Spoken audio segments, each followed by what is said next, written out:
The average new car price is a mind-boggling $47,148. And with used fun cars going for insane prices like this, and this, will car prices ever come back down, or are cheap cars just gone forever? Today on Blinker Fluid, we dive into it. Let's go.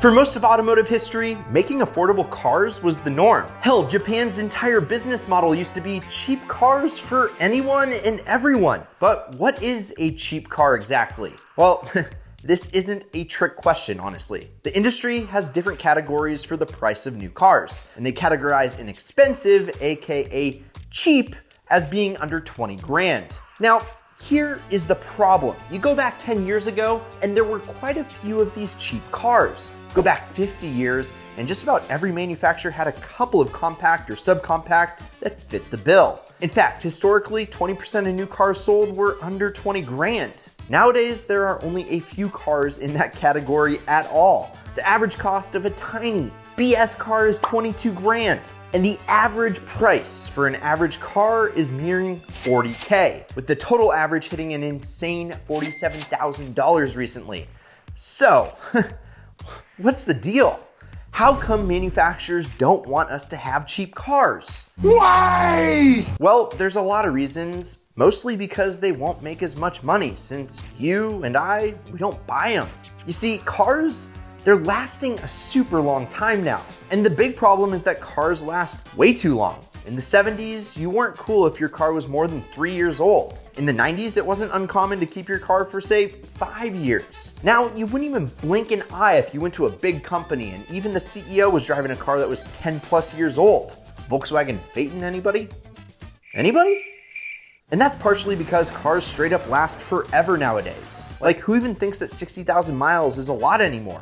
Well, we polled all of our Instagram followers, which you should be following us at Ideal Cars Official. I'll link to it in the description if you aren't already. And 70% of people voted that they didn't think 60K was a lot of miles. And partially because car technology has kind of stagnated. Ever since the major safety changes in the mid-2000s, the difference in safety and tech between new cars and a car from, say, 2012 is pretty minimal. And if you don't like your infotainment system from your car from 2012, well, put in Apple CarPlay for a few $100 and it's better than what you can get brand new today, or at least just as good. Which, if you want to learn about how Apple CarPlay is revolutionizing cars as a whole, go check out this awesome Blinker Fluid vid that Trav did. And because you can modify a used car, that kind of brings up the first reason as to why no one's buying cheap new cars. And that's because used cars are just better. And here, be honest with me for just a second. Tell me in the comments if you'd rather have a brand spanking new Mitsubishi Mirage, yes, a car that makes a whole 80 horsepower, has terrible build quality, and is as exciting to drive as it looks. Or you have a 2015 Honda Civic Si, a car that is fun to drive, has a huge aftermarket support system, and will probably last longer. Go ahead and type your answer down below. I'll wait. No, seriously, go for it, because Civic Si is cheaper. Yes, with less than 50,000 miles on it, a Civic Si will fetch about 15 grand, whereas a new Mirage is 16. So why would anyone buy a little cheap Econobox? Well, they wouldn't. Are you sure? People they don't want cheap cars. Since old cars are lasting a long time, and since old used cars offer more features than new cheap cars, most people in the market will just buy the used car instead. It's the smart choice. But there is a major problem with that. Well, a major problem for the manufacturer, not for the people who want a great deal on a used car. You see, when you buy a used car, the manufacturer makes nothing. Ford does not see a single penny when you buy a used Mustang. So, surprise, they don't really care about used car buyers. In other words, manufacturers don't give a single solitary crap about poor people, because that's not how they make their money. That leads us to the second major reason there aren't any cheap new cars. Because when people actually buy new cars, they don't want little sedans, they want crossovers and trucks.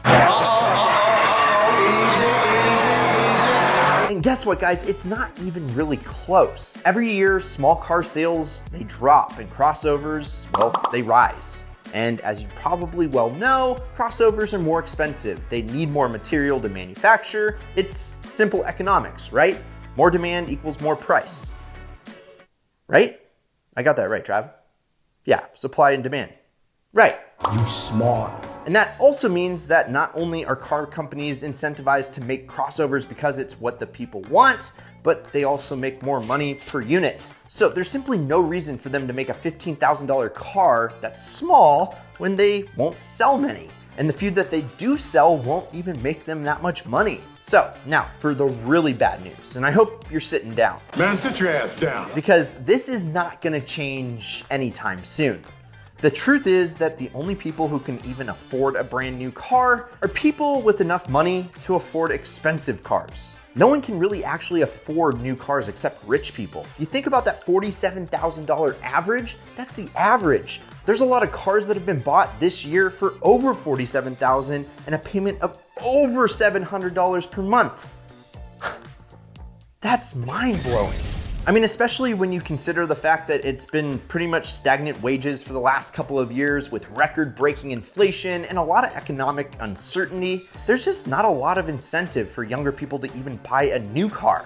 And don't think that this just happened this year. This is something that started in the 80s and has only gotten worse every year. To blame it on one single event or a politician or really any one thing is silly. The simple truth of the matter is that people are making comparatively less now than they have in a very long time, coupled with housing prices that move a cost of living into the stratosphere.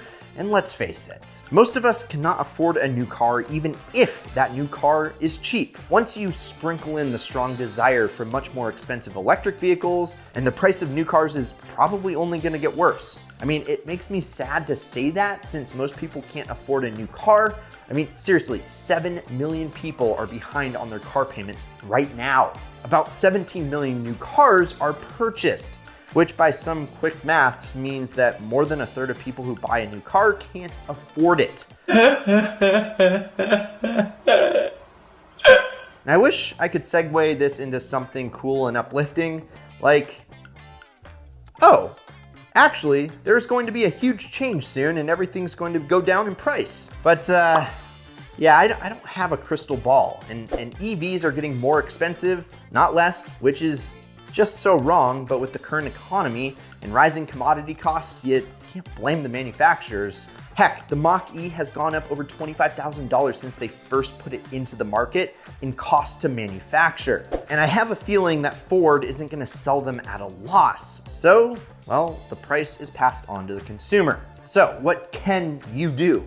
Yes, you is, well, be really smart about the used car you buy. You know, basically use the ideal car strategies so that you don't end up in a bad loan. And believe it or not, I just launched a brand new free workshop, which will forever change how you look at buying cars. And what you learn from us is not just about buying cars, it's about buying into a lifestyle, the exclusive ideal lifestyle that matches the level of our vehicles. So click below to gain free access, and I'm sure you're gonna learn a thing or three. Plus, you'll avoid being part of the problem. Otherwise, go check out all those other finance YouTube channels like our very own Ideal Money channel so that you can learn how to go from being someone who can't afford a car to someone who totally can. Again, I'll link to that channel in the description below. But just remember us when you're rich and famous. Until next time, I'm Brad, this is Ideal. Please subscribe, turn on that notification bell, and if you enjoyed this blinker fluid, you're gonna love binge watching all of the other ones over here. And as you do that, promise me one thing, keep living the ideal lifestyle.